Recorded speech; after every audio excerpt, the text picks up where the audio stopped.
Life is enthusiasm, life is joy, life is love.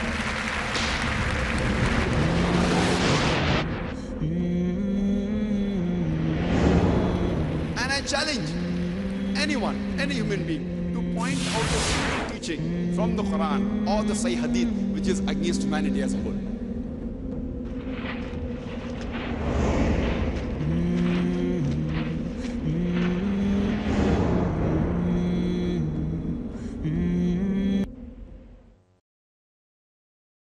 সবাইকে স্বাগত জানাই ইসলামিক সম্ভাষণে। আসসালামু আলাইকুম ওয়া রাহমাতুল্লাহি ওয়া বারাকাতুহু। আল্লাহ তাআলার দয়া, শান্তি এবং রহমত এখানে উপস্থিত আপনাদের সবার উপরে বর্ষিত হোক। আজকের সকালের এই লেকচারটা আসলে একটা বিতর্কের sequel, the concept of god in Hinduism and Islam in the light of sacred scriptures. সেখানে ছিলেন শ্রী শ্রী রবিশঙ্কর আর আমি। এই সিকুয়েলটা সম্পর্কে দু একটা কথা বলি। আপনারা অনেকেই হয়তো জানেন, আর অনেকেই হয়তো সেই বিতর্কটা দেখেছিলেন। এটা হয়েছিল আজ থেকে 8 দিন আগে, 2006 সালের 21শে জানুয়ারি। অনেকে হয়তো টিভিতেও দেখেছেন, অনুষ্ঠানটা সরাসরি সম্প্রচার করা হয়েছিল। শ্রী শ্রী রবিশঙ্কর আর আমার মধ্যে এই বিতর্কটার আয়োজন করেছিল যৌথভাবে ব্যাঙ্গালোরের একটা অর্গানাইজেশন যার নাম ডায়েট, আর সাথে ছিল আর্ট অফ লিভিং। আর এই অনুষ্ঠানটা অনেক দিন আগেই হওয়ার কথা ছিল, কয়েক বছর ধরেই এটা চেষ্টা করা হচ্ছিল। অবশেষে আলহামদুলিল্লাহ অনুষ্ঠানটা হওয়ার প্রায় 1 মাস আগে, তার মানে 2005-এর ডিসেম্বর মাসে অনুষ্ঠানের তারিখ ঠিক হলো। টপিক হবে পবিত্র ধর্মগ্রন্থের আলোকে হিন্দুইজম এবং ইসলাম ধর্মে ঈশ্বরের ধারণা। তারিখ ঠিক করা হলো 2006-এর 21শে জানুয়ারি, আর আমরা দুজনেই কথাবার্তা বলে এই তারিখটা ঠিক করেছিলাম। প্রথমে আমি অর্গানাইজারদের বলেছিলাম যে সময়টা যেন লম্বা হয়, হয়তো বিকেল 4:30টায় শুরু হয়ে রাত 10টায় শেষ হবে। কিন্তু শ্রী শ্রী রবিশঙ্কর বললেন তিনি 2-2.5 ঘন্টার বেশি থাকতে পারবেন না। পরে 3 ঘন্টা থাকতে রাজি হলেন। সেজন্য অনুষ্ঠানটা শুরু হয়েছিল সন্ধ্যা 6:30টায়, শেষ হয়েছিল রাত 10টার দিকে। প্রায় 1 মাস আগে আমরা কথাবার্তা বলে ঠিক করে নিয়েছিলাম যে দুজন বক্তায় প্রথমে 50 মিনিট করে বলবেন। প্রথমে শ্রী শ্রী রবিশঙ্কর বলবেন, তারপর আমি বলবো, আর বাদবাকি সময়টাতে দর্শকরা বিভিন্ন প্রশ্ন করবেন।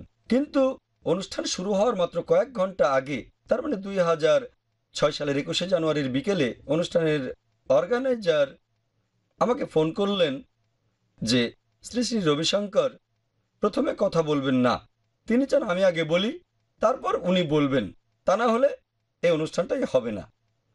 তখন আমিও রাজি হলাম যে অনুষ্ঠানটা তো এখন ক্যান্সেল করতে পারি না আমরা, তাই অনিচ্ছা সত্ত্বেও রাজি হলাম।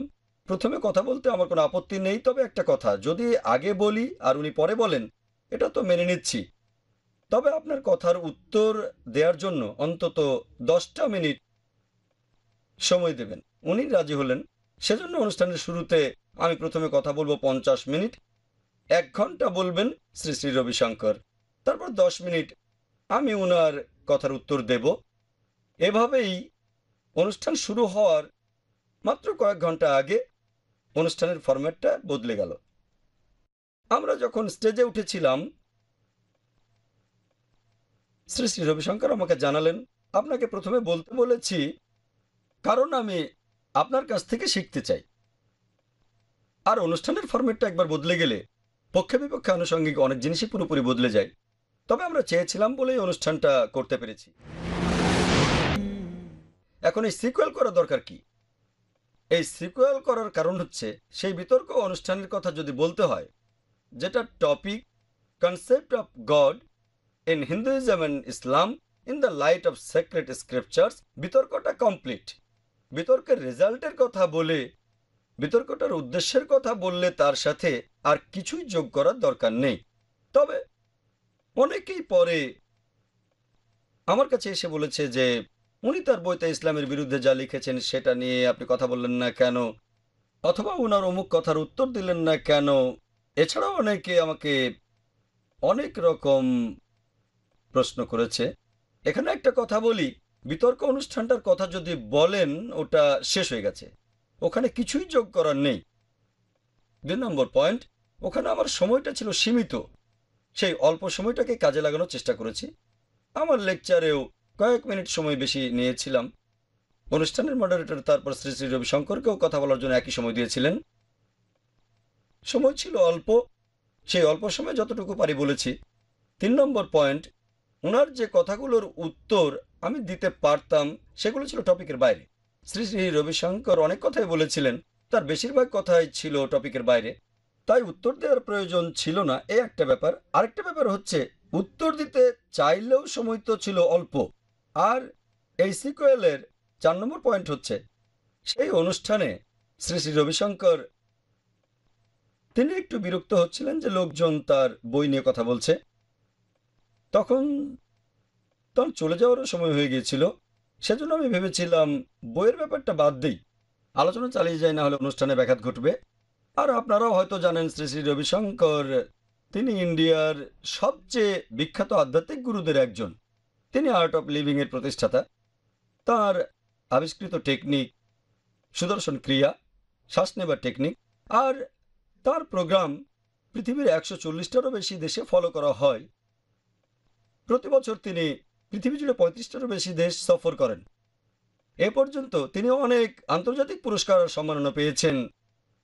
যেহেতু তিনি ইন্ডিয়ার অত্যন্ত জনপ্রিয় একজন ধর্মীয় গুরু, আন্তর্জাতিক খ্যাতিসম্পন্ন, কোনো অনুষ্ঠানে টপিকের বাইরে কিছু না বলাই ভালো, আর আমিও সেটা বলিনি।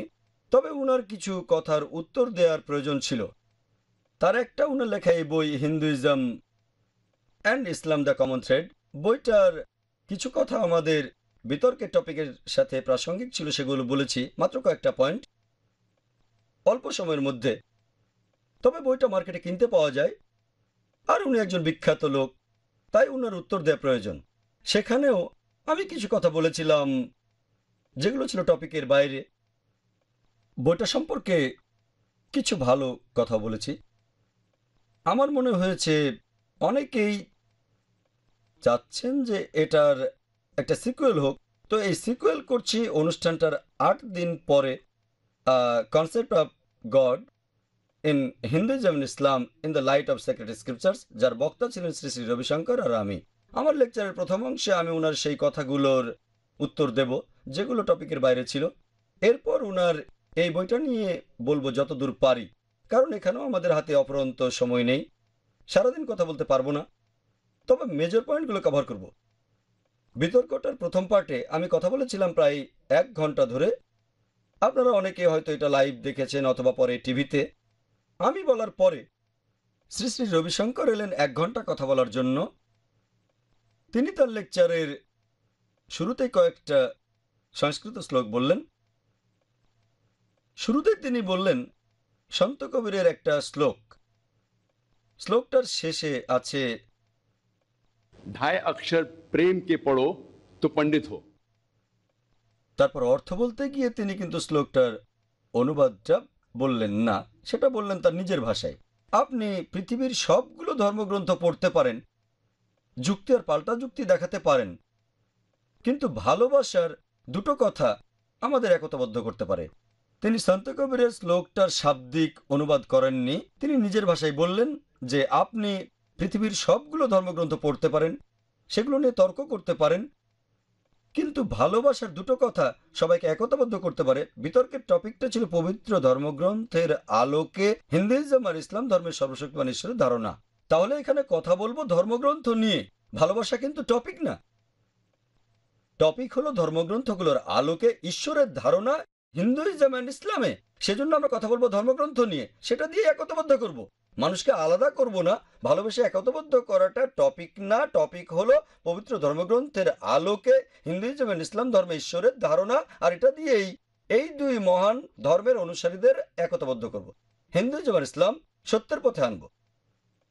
এরপর তিনি বললেন মহর্ষি নারদের কথা। তার মতে উনি নাকি ভালোবাসার প্রবর্তক, এটা আছে ভক্তি সূত্রে। উনি বললেন যে মহর্ষি নারদ বলেছেন, যুক্তির উপর নির্ভর করো না, যুক্তিতর্কের উপর। যুক্তিতর্ক দিয়ে কোনো সিদ্ধান্তে আসতে পারবে না। আমি সেখানে বক্তব্যে বলেছিলাম যে শ্রী শ্রী রবিশঙ্কর বলেছেন, অনেকবারই তিনি বলেছেন যে আধ্যাত্মিকতার জন্য প্রয়োজন হয় বিশুদ্ধতা। আপনি কতখানি খাঁটি, এখন একটা মানুষ কতখানি বিশুদ্ধ সেটা জানতে গেলে যুক্তি বেশ গুরুত্বপূর্ণ। তাহলে বিশুদ্ধতার পাশাপাশি যুক্তিরও প্রয়োজন আছে। বিশুদ্ধতা ছাড়া যদি আধ্যাত্মিক শেখা না যায় তাহলে যুক্তি ছাড়াও আপনি আধ্যাত্মিকতা শিখতে পারবেন না। শ্রী শ্রী রবিশঙ্কর বলেছিলেন যে আমাদেরকে দেখতে হবে আমাদের মধ্যেকার সাদৃশ্যগুলো, তাহলে একতাবদ্ধ হবো। আমিও মানি। সেদিন আর আজকেও লেকচার শুরুর আগে সূরা ইমরানের একটা আয়াত বলেছিলাম। এই সূরার 64 নম্বর আয়াতে বলা হয়েছে, तालो इला कलमतिन सवाइम बैनना बैनकुम এসো সেই কথায় যা আমাদের ও তোমাদের মধ্যে এক। প্রথম সাদৃশ্য কি? अल्ला नाबुदा इल्लल्लाह, যে আমরা শুধুমাত্র একমাত্র আল্লাহ সুবহানাহু ওয়া তাআলার ইবাদত করি। তাহলে আমাদের অনুষ্ঠানের উদ্দেশ্য ছিল সাদৃশ্য নিয়ে আলোচনা করা, তবে সেখানে আমরা যে টপিক নিয়ে আলোচনা করেছিলাম সেটা ছিল ঈশ্বরকে বিশ্বাস করা। এই দুটো মহান ধর্ম ঈশ্বর সম্পর্কে কি বলে। তাহলে আগে টপিকটার সাথে প্রাসঙ্গিক সাদৃশ্য নিয়ে আলোচনা করব, তারপর অন্য সাদৃশ্য নিয়ে আলোচনা করব, এর পরে পার্থক্য নিয়ে আলোচনা করতে পারি। আর এই কারণেই আমি সবসময় বলি, ভিন্ন ধর্মের উপরে যদি কোনো আলোচনা হয়, সাধারণত আন্তধর্মীয় আলোচনা অনুষ্ঠানে যেটা হয়, বিভিন্ন ধর্মের লোকজন সেখানে আসে।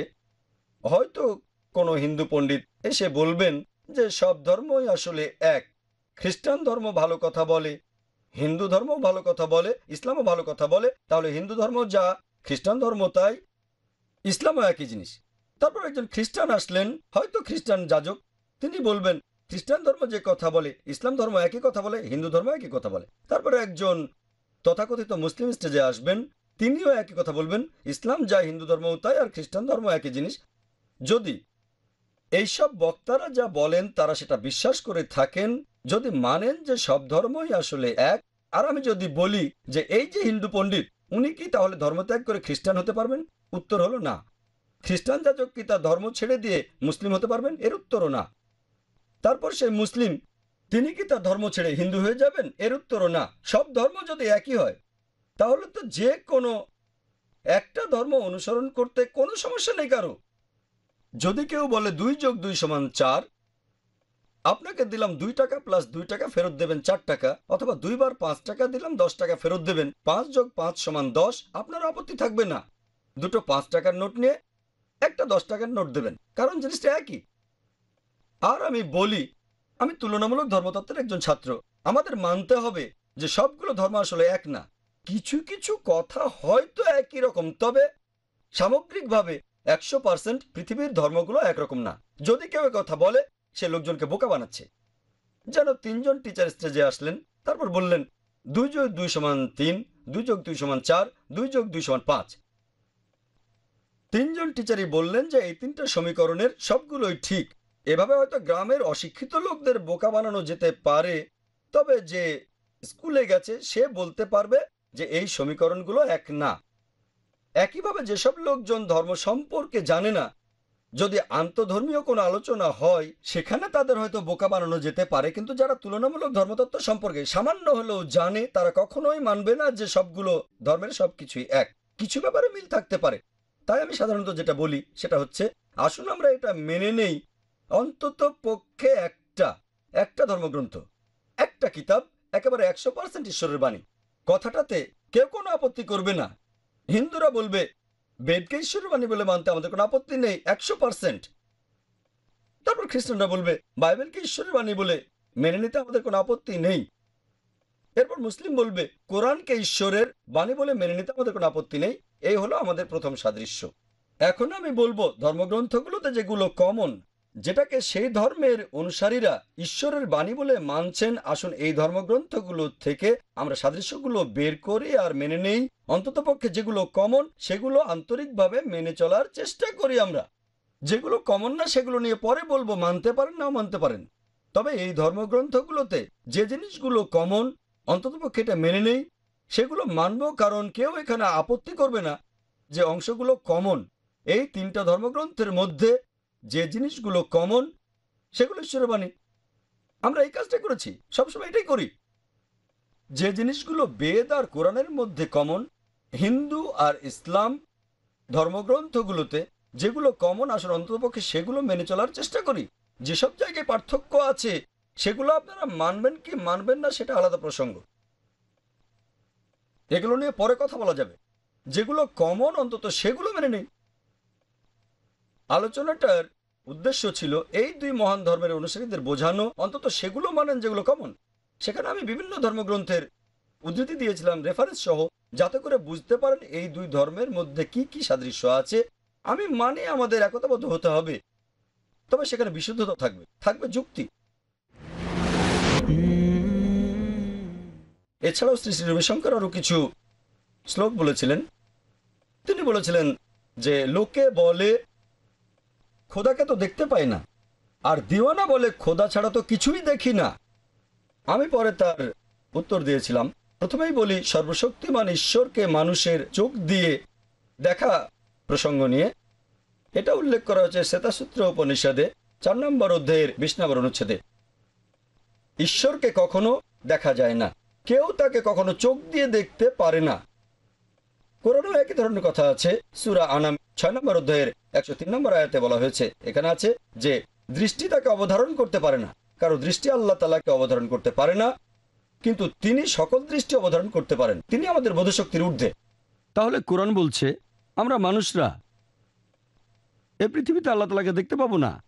একইভাবে শ্বেতাসূত্র উপনিষদে 4 নম্বর অধ্যায়ের 20 নম্বর অনুচ্ছেদে বলা হয়েছে যে মানুষ কখনো মহান ঈশ্বরকে দেখতে পায় না।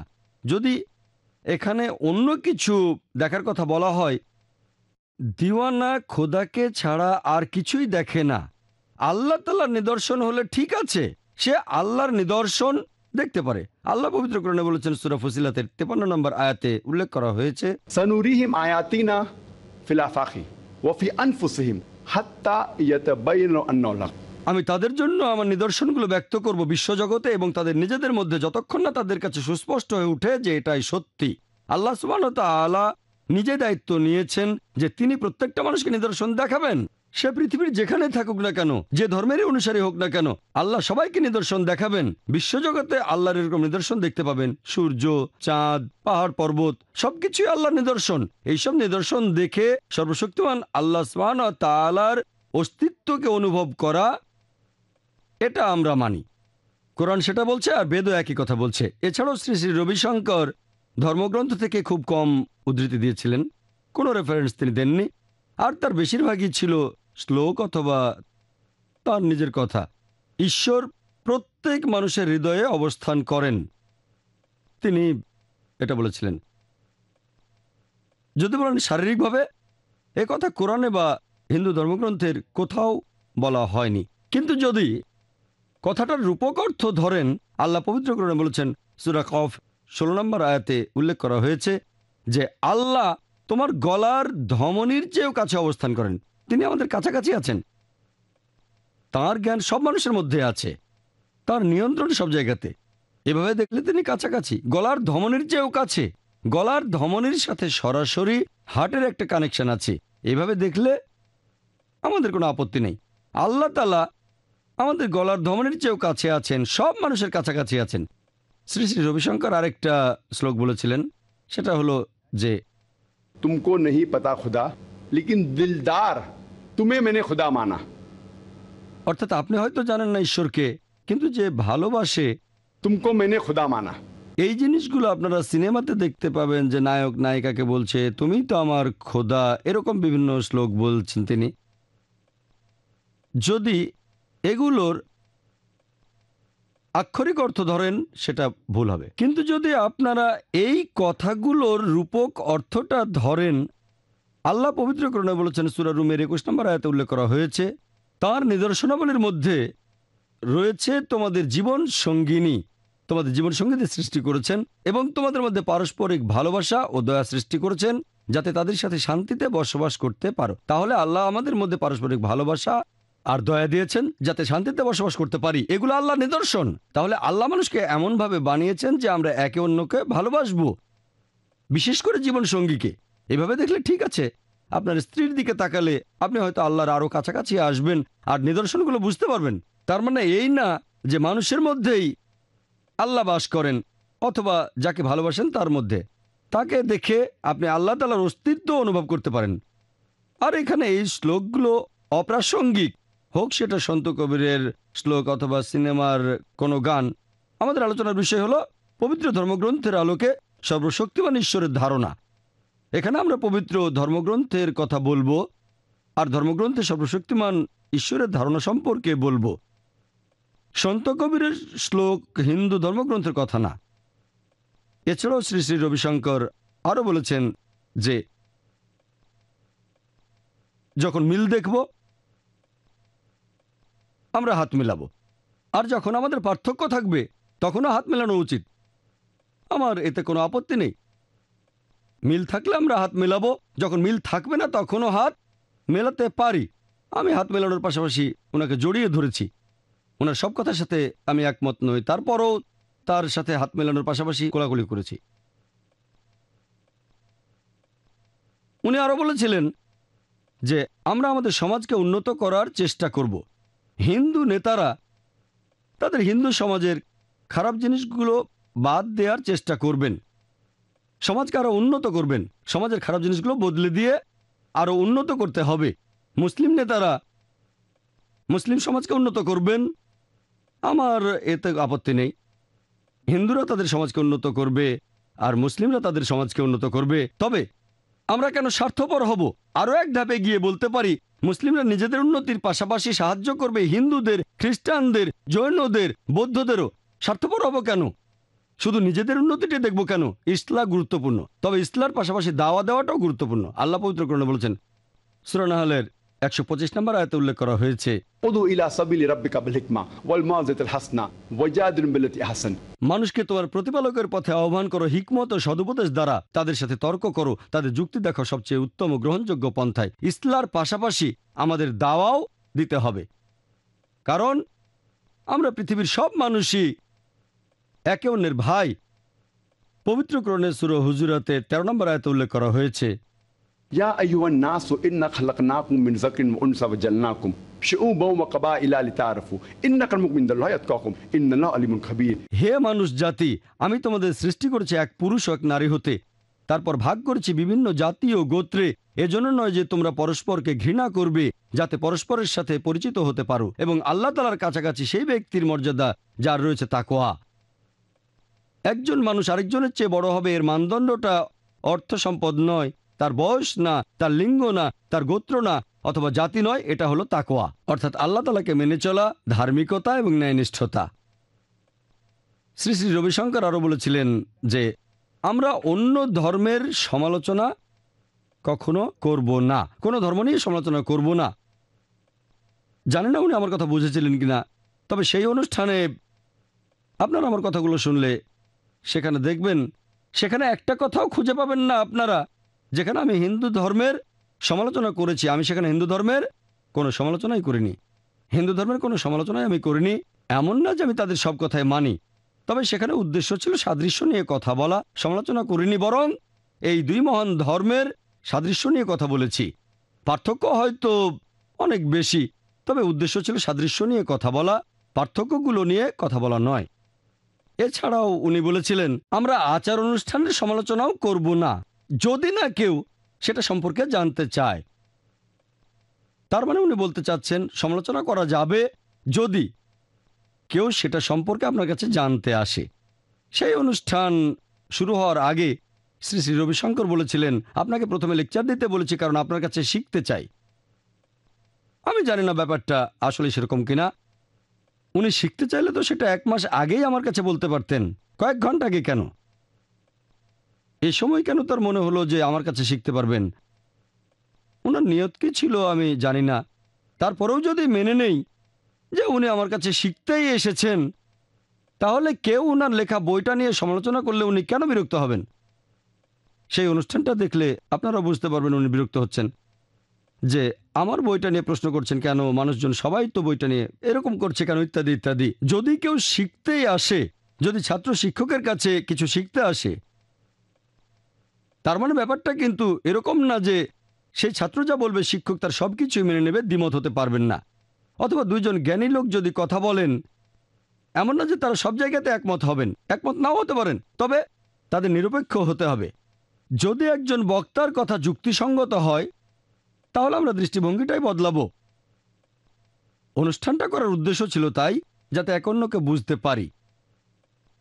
উনি বলেছিলেন আমরা মূর্তি পূজারীদের কোনো সমালোচনা করব না। আমাদের এই দেশে হাজার হাজার বছর ধরে লোকজন এভাবে পুজো করে আসছে। আমি মূর্তি পূজার সমালোচনা করেছি? হিন্দু ধর্মগ্রন্থ মূর্তি পূজার সমালোচনা করেছে, সেটারই উদ্ধৃতি দিয়েছি আমি। যদি ধর্মগ্রন্থের উদ্ধৃতি না দিতাম, তাহলে টপিকটার সাথে অবিচার করা হয়ে যেত। ভগবদ্গীতার 7 অধ্যায়ের 8 অনুচ্ছেদে বলা হয়েছে, জাগতিক আকাঙ্ক্ষার কারণে যেসব মানুষের বিচার বুদ্ধি লোপ পেয়েছে তারা নকল ঈশ্বরের পূজা করে, তারা মূর্তি পূজা করে, ভগবদ্গীতা বলেছে। আর শ্রী শ্রী রবিশঙ্কর তার বইতে উদ্ধৃতি দিয়েছেন। ভগবদ্গীতারও সে একই অনুচ্ছেদ রেফারেন্সটা দেননি তিনি। 2 নম্বর সেকশনের 3 নম্বর পৃষ্ঠায়, যে অন্য ঈশ্বরের উপাসনা করা, একই উদ্ধৃতি দিয়েছেন। আমি এই কথাটাই বলেছি। আর কোরআনেও কথা আছে, অনেক জায়গায় আছে শিরক করো না। সূরা নিসার 48 এবং 116 নম্বর আয়াতে আছে শিরক করো না। তাহলে হিন্দুইজম আর ইসলামের পবিত্র ধর্মগ্রন্থগুলোই মূর্তি পূজার সমালোচনা করছে, মূর্তি পূজা করতে নিষেধ করেছে। আর টপিকের উপর কথা বলতে গেলে আমাকে ধর্মগ্রন্থের উদ্ধৃতি দিতে হবে। এছাড়াও শ্রী শ্রী রবিশঙ্কর বলেছিলেন, মানুষ যখন প্রার্থনা করে, এমনকি নামাজের সময়ও তাদের মন ঘুরে বেড়ায়, মন স্থির থাকে না, এদিক ওদিকে চলে যায়। যখন প্রার্থনা করেন অথবা যখন নামাজ পড়েন, মন এদিক ওদিকে চলে যায়। সেজন্য যদি আপনার নিঃশ্বাসকে কন্ট্রোল করতে পারেন, তাহলে মনোযোগ ঠিক থাকবে। এটা তার নিজের উদ্ভাবিত সুদর্শন ক্রিয়া। আর এই কথাটা আমিও মেনে নিচ্ছি যে নামাজ পড়ার সময় আমাদের মন এদিকে ওদিকে অনেক সময় চলে যেতে পারে, এখানে ওখানে ঘুরে বেড়ায়। তবে যে লোকটা সঠিকভাবে নামাজ আদায় করে, তার মন কখনোই ঘুরে বেড়াবে না। আসসালামু আলাইকুম ওয়া রাহমাতুল্লাহি ওয়া বারাকাতুহু। আমি মোহাম্মদ বদরুদ্দোজা নদভী, আপনারা দেখছেন পিস টিভি বাংলা।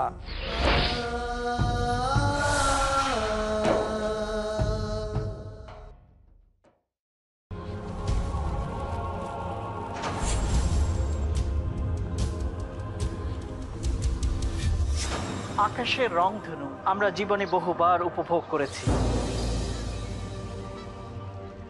লাল, নীল, সবুজ, আকাশী, বেগুনি, হলুদ।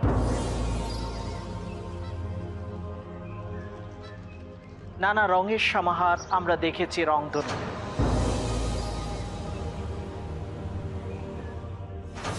কিন্তু জীবনের রংধনুকে কখনো কি আমরা বিশ্লেষণ করে দেখেছি?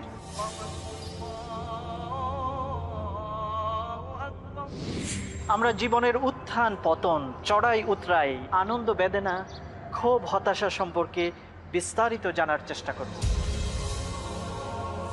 দেখুন জীবনের রংধনু, কেবলমাত্র পিস টিভি বাংলায়।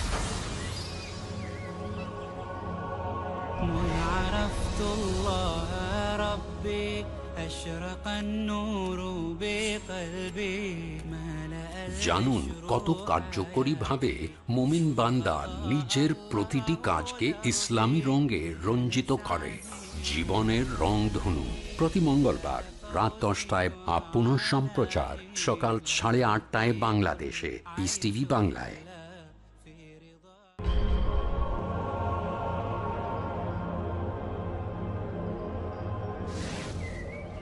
বসন্তের বৃষ্টিতে যেমন সবুজ হয়ে ওঠে মরুভূমি,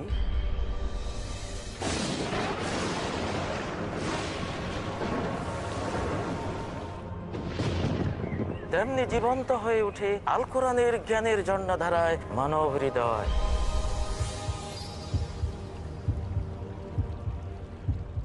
আপনি কি চান দোজাহান জুড়ে প্রাণময় সুখময় অনন্ত জীবন?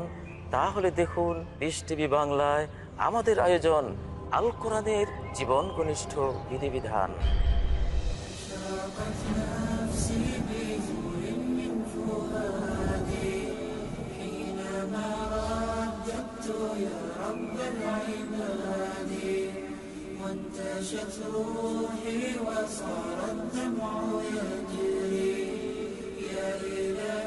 জানেন কত সুন্দরভাবে পবিত্র কোরআন অগণিত জীবনকে আলোকিত করেছে।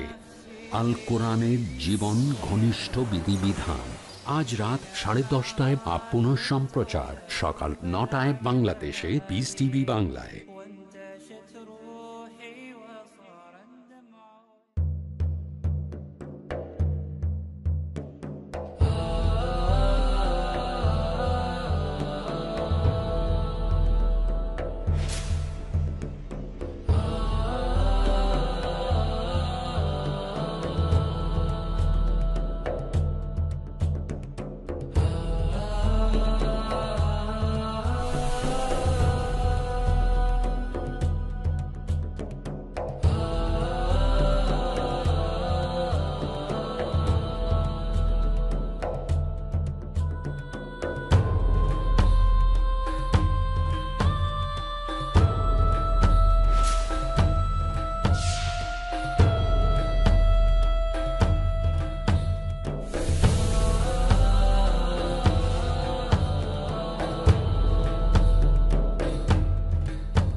পিস টিভি বাংলা, মানবতা সমাধান।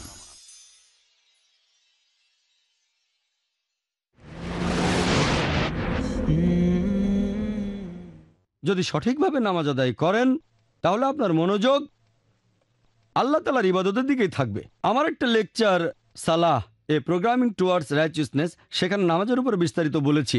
আমাদের সবার এরকম হয়, অনেক সময় আমাদের মন ঘুরে বেড়ায়। এর একটা কারণ আমি আগেও লেকচারে বলেছিলাম, সেটা হলো বেশিরভাগ মানুষই আরবি ভাষা জানি না। নামাজের সময় আরবিতে যে সূরা পড়ছি অনেক সময় দেখা যায় সেটার অর্থ জানি না, তাই মন ঘুরে বেড়ায়। সেজন্য নামাজের সময় আমরা আরবিতে কোরআনের যে সূরা অথবা যে দোয়া পড়ব তখন যদি সেটা বুঝতে পারি অথবা অন্য কোনো ভাষায় যদি অনুবাদটা মনে থাকে, হতে পারে ইংরেজিতে, হতে পারে হিন্দি অথবা উর্দু অথবা বাংলা, তাহলে হয়তো মন ঘুরে বেড়াবে না। তবে আমাদের মনটা এরকমই, আপনি আরবিতে সূরা পড়লেন, তার অর্থ জানেন, তারপরও মন ঘুরে বেড়াতে পারে। কিন্তু যদি অর্থটার উপরে মনোযোগ দেন তাহলে ইনশাল্লাহ আপনার মন ঘুরে বেড়াবে না, কারণ দুটো জিনিসের উপর একসাথে 100% মনোযোগ দিতে পারবেন না। তাহলে যদি সঠিকভাবে নামাজ পড়েন, আরবি ভাষা জানলে তো কোনো সমস্যা নেই, আরবি না জানলে অন্তত অর্থটা বোঝার চেষ্টা করেন, সেটার উপরে মনোযোগ দেন। যদি অর্থটার উপরে মনোযোগ দেন ইনশাল্লাহ আপনার মন ঘুরে বেড়াবে না। যদি সঠিকভাবে নামাজ আদায় করেন খুশহুর সাথে, তাহলে আপনার মন ঘুরে বেড়াবে না। শ্রী শ্রী রবিশঙ্কর এই ব্রিদিং টেকনিকের জন্য বেশ বিখ্যাত, সুদর্শন ক্রিয়া। তিনি আরও বলেছিলেন, আমি আজকে এত মানুষের সামনে আসতে পেরে খুবই আনন্দিত হয়েছি। প্রায় লাখখানেক মানুষ এখানে, এত বড় সমাবেশ, খুব খুশি হয়েছেন। ধর্মগ্রন্থ পড়ে শোনাতেও তিনি খুশি হয়েছিলেন বেশ। আর প্রত্যেক মানুষ অন্য ধর্মের পবিত্র ধর্মগ্রন্থ সম্পর্কে কিছুটা জ্ঞান রাখবে, এটাই স্বাভাবিক। আমিও এখানে একমত। তবে তিনি বললেন যে আমরা এখানে অন্য কোনো ধর্মের সমালোচনা কখনো করব না। আমার লেকচারে কথা কখনোই বলিনি। আল্লাহ পবিত্র কোরআনে বলেছেন, সূরা আনামের 108 নম্বর আয়াতে উল্লেখ করা হয়েছে, আল্লাহকে ছেড়ে তারা যাদের ডাকে তাদের তোমরা গালি দিও না, কেননা তারা অজ্ঞানতাবশত আল্লাহ তাআলাকেই গালি দেবে। তোমরা তাকে কোনো গালি দিও না, আল্লাহকে ছেড়ে তারা যার উপাসনা করে, কেননা তারাই সীমালঙ্ঘন করে অজ্ঞানতাবশত আল্লাহ তাআলাকে গালি দিয়ে বসবে। আমরা বিনা কারণে অন্য কোনো ধর্ম নিয়ে সমালোচনা করব না। কিন্তু খেয়াল করেন, সমালোচনা না করার কথা বলে আসলে কিন্তু উনি সমালোচনা করছেন। তাহলে উনি নিজেই নিজের যুক্তিটা মানছেন না। তিনি সবাইকে বলছেন সমালোচনা করবেন না, এভাবে তিনি সমালোচনা করছেন, নিজের বলা নিয়মটা নিজেই মানছেন না তিনি। আরও বলেছিলেন যে যুক্তি, এই যুক্তি হতে পারে 3 প্রকারের। এই 3টা নামও বললেন তিনি। প্রথমটা হচ্ছে তর্ক, দ্বিতীয়টা হচ্ছে বিতর্ক, আর 3 নম্বরটা হচ্ছে কুতর্ক। উনি কুতর্কের একটা উদাহরণও দিলেন যে ধরেন একটা দরজা অর্ধেক বন্ধ আছে, এটার মানে দরজাটা অর্ধেক খোলা। এখন কেউ যদি বলে দরজাটা অর্ধেক বন্ধ অর্থাৎ খোলা অর্ধেক, তার মানে এই না যে আপনারা বলবেন দরজাটা পুরোপুরি বন্ধ তাহলে সেটা পুরোপুরি খোলা। এটাকে উনি বলেছেন কুতর্ক ওনার মতে। আমার মতে এটাকে সহজ ভাষায় বলতে গেলে আমি বলবো অযৌক্তিক। উনি বললেন কুতর্ক, আমি বলবো অযৌক্তিক। যদি কেউ বলে দরজাটা অর্ধেক বন্ধ তার মানে অর্ধেক খোলা, কিন্তু এমন না যে দরজাটা পুরোপুরি বন্ধ মানে পুরোপুরি খোলা। এই যুক্তিটা আসলে নেওয়া হয়েছে অঙ্কের সমীকরণ থেকে। ধরুন আমি বললাম a সমান b, তাহলে 2a সমান 2b, 10a সমান 10b। যদি আমি বলি যে 1 টাকা দিয়ে একটা পেন কিনতে পারবো, তাহলে 10 টাকা দিয়ে কিনতে পারবো আমি 10টা পেন। এটা হলো ম্যাথমেটিক্সের ইকুয়েশন, সমীকরণ, স্কুলে শিখেছিলাম, সহজ ব্যাপার। তবে এটাকে সেই জায়গায় প্রয়োগ করতে পারবেন না যেখানে জিনিসগুলো বিপরীত। যদি এভাবে যুক্তি দেন যে অর্ধেক বন্ধ মানে অর্ধেক খোলা, সাধারণত এইভাবে যখন সমীকরণ লেখা হয় যে 2a সমান 2b অথবা 2x সমান 2y, সেখানে একটা কমন হর থাকে 2 ডিভাইডেড বাই 2, তাহলে x সমান y, অথবা a সমান b। যদি 2a সমান 2b হয়, 2 দিয়ে ভাগ করেন তাহলে a সমান b, আর 2x সমান 2y 2 দিয়ে ভাগ করেন তাহলে পাবেন x সমান সমান y। এখন যদি কোনো কিছুকে অযৌক্তিক বলতে চান, আগে যুক্তি দিয়ে দেখান যে সেটা অযৌক্তিক। শুধু মুখে অযৌক্তিক বললে কিচ্ছু হবে না। আপনি হয়তো বুঝতে পারছেন এখানে কোনো একটা সমস্যা আছে। অর্ধেক খোলা মানে অর্ধেক বন্ধ, তার মানে পুরোপুরি খোলা আর বন্ধ নয়। আমরা বুঝতে পারছি যে সমস্যা আছে, কিন্তু যদি সেটা যুক্তি দিয়ে প্রমাণ করতে পারেন, শুধু মুখে অযৌক্তিক বললে কোনো কাজ হবে না। হতে পারে সেটা সত্যি, তবে অন্য মানুষ হয়তো সেটা মানবে না। তাই মানুষকে কনভিন্স করার জন্য যদি কেউ অযৌক্তিক কোনো কিছু বলে, আপনাকে যুক্তি দিয়ে সেটা প্রমাণ করে দেখাতে হবে। শুধু মুখে বললে সবাই মানবে না। যেমন ধরেন কেউ হয়তো বলল 2 যোগ 2 সমান 3, অথবা কেউ বলল 5 যোগ 5 সমান 8। যুক্তি দিয়ে দেখাবেন, এটা ভুল, মুখে বললে হবে না। আপনি তাকে এভাবে বলতে পারেন 5 টাকা দেন, আরও 5 টাকা দেন, এই নেন 8 টাকা, অথবা দুটো 2 টাকার নোট দেন আর এই নেন 3 টাকা। সে বলবে না। তাহলে আপনাকে পাল্টা উদাহরণ দেখাতে হবে, যুক্তি দিয়ে প্রমাণ করতে হবে যে তার কথাটা ভুল। তা না হলে অন্য মানুষ হয়তো আপনার কথা মানবে না। এমনিতে আমরা শুনে বুঝতে পারছি দরজা অর্ধেক খোলা মানে অর্ধেক বন্ধ, কিন্তু পুরো খোলা মানে পুরো বন্ধ না। তবে অঙ্কের মধ্যে এরকম সমীকরণ আছে। আমাদের এখানে বুঝতে হবে যে এই অঙ্কের সমীকরণের নিয়মটা দরজার ক্ষেত্রে প্রয়োগ করা যাবে না। 1 নম্বর পয়েন্ট। এরকম খোলা বা বন্ধ এগুলো অ্যাবস্ট্রাক্ট। দ্বিতীয়ত, জিনিসটা যদি বিপরীত হয় সেখানে তখন নিয়মটা খাটবে না। যেমন ধরেন কেউ হয়তো বলল অর্ধেক বন্ধ সমান সমান হচ্ছে অর্ধেক খোলা। এখন যদি দুই সাইডকেই অর্ধেক দিয়ে ভাগ করি বা 2 দিয়ে গুণ করি, তাহলে আমরা পাবো বন্ধ সমান খোলা। এটা সত্যি না। অর্ধেক দিয়ে ভাগ করলে অর্ধেক অর্ধেক কাটাকাটি, অথবা 2 দিয়ে গুণ করলেও তাই, তার মানে বন্ধ সমান খোলা। এটা কি সত্যি? সবাই বলবে যে না। এই ধরনের ব্যাপারগুলো সম্পূর্ণ বিপরীত। অথবা ধরেন আমি বললাম যে গ্লাসটা অর্ধেক খালি, তার মানে অর্ধেক ভর্তি। তাহলে কিন্তু এমন না যে পুরো ভর্তি সমান খালি। অর্ধেক খালি সমান অর্ধেক ভর্তি, তার মানে এই না যে পুরো ভর্তি সমান পুরো খালি, কারণ এটাও অ্যাবস্ট্রাক্ট ব্যাপার। তাছাড়া এরা বিপরীত। বন্ধ খোলা বিপরীত শব্দ, খালি ভর্তিও বিপরীত শব্দ। আসলে এখানে এই নিয়মটা খাটবে না, কারণ এর বিপরীত। বিপরীত জিনিসের ক্ষেত্রে অঙ্কের নিয়ম হলো পুরো সমষ্টি থেকে যদি একটা বিয়োগ করেন তাহলে বিয়োগফলটা হবে অন্য বিপরীত জিনিসটা। যেমন ধরেন যদি আমি বলি অর্ধেক বন্ধ সমান অর্ধেক খোলা, এখানে লজিক্যাল ফর্মুলাটা হলো 1 মাইনাস একটা জিনিস, সেটার সমান হবে বিপরীত জিনিসটা। এখন 1 মাইনাস কতখানি বন্ধ? অর্ধেক।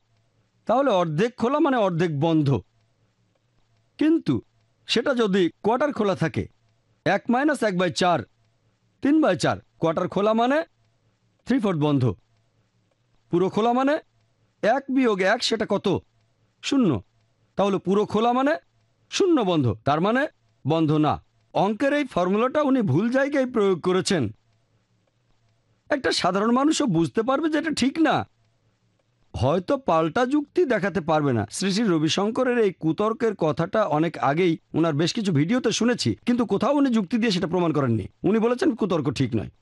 উনি মুখে বলছেন কিন্তু যুক্তি দিয়ে প্রমাণ করছেন না। উনি বলছেন ঠিক না, শুনে মনে হচ্ছে যে কথাটা ঠিক।